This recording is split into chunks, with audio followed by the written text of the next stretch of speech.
There's a company most people have never heard of, yet it quietly sits behind an insane amount of global money. Not because it owns the world. That's the internet myth. The real story is more subtle and more powerful. Because BlackRock doesn't need to own everything to matter. It only needs to manage the flow. And in modern capitalism, the people who manage the flow often shape the game. So today, I'll show you how BlackRock went from a boring Wall Street firm to something closer to financial infrastructure.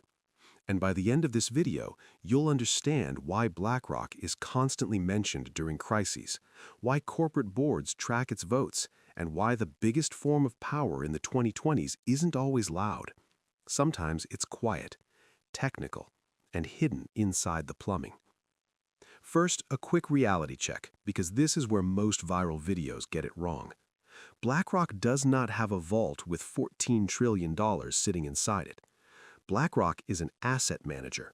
It manages money for clients, pension funds, insurers, institutions, and everyday investors.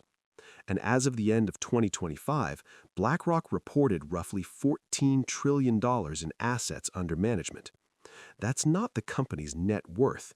It's the amount of money clients have entrusted them to manage. But here's the part that matters.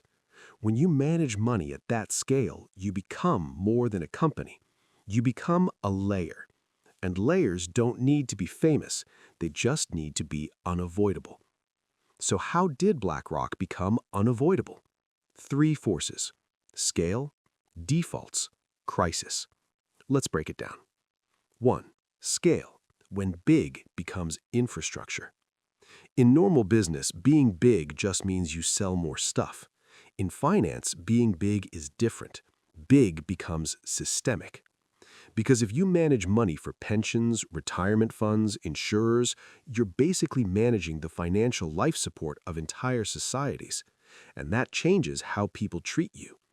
Companies care what you think. Regulators can't ignore you. Banks want you as a client. And in a crisis, governments want your operational capacity. Not because you're a mastermind, but because you're already connected to everything. And once a firm is connected to everything, every connection becomes leverage. Not leverage like a conspiracy, leverage like gravity. Defaults, the invention that rewired markets. Here's a hook most people miss. BlackRock didn't become massive just by picking genius stocks. It became massive by helping popularize a simple idea. Don't pick winners, buy the market. That idea exploded through index funds and ETFs.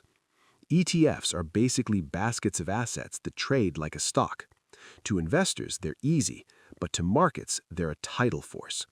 Because when trillions flow into index products, something weird happens.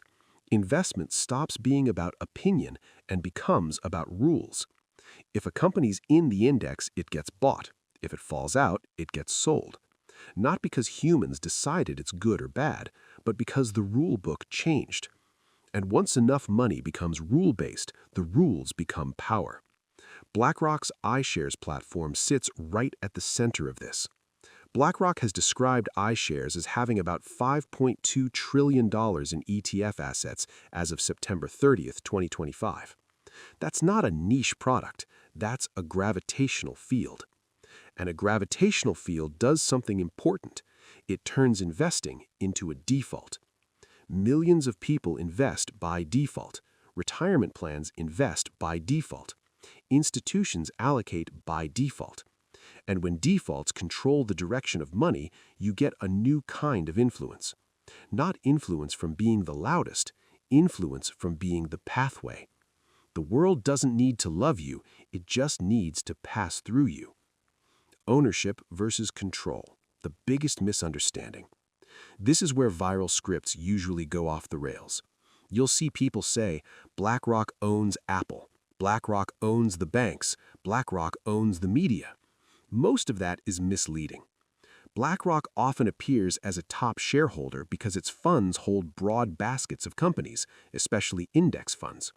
But being a big shareholder is not the same as being a controlling owner. A stake is not a command. The honest story is still huge, though. Index investing concentrates ownership in a few giant managers, and those managers vote, which means the next pillar is voting when passive becomes active. Here's the paradox. Passive investing looks hands-off, but the shares still come with votes. So even if millions of investors are passive, the voting power can become centralized.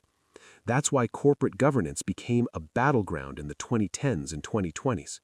Boards care about votes, executives care about votes, and at scale, votes can influence how companies talk, what they disclose, and what risks they prioritize. BlackRock knows this is controversial, which is why it's been pushing programs that allow some clients more say on how shares are voted. And regardless of what you think about any specific policy, this is the point.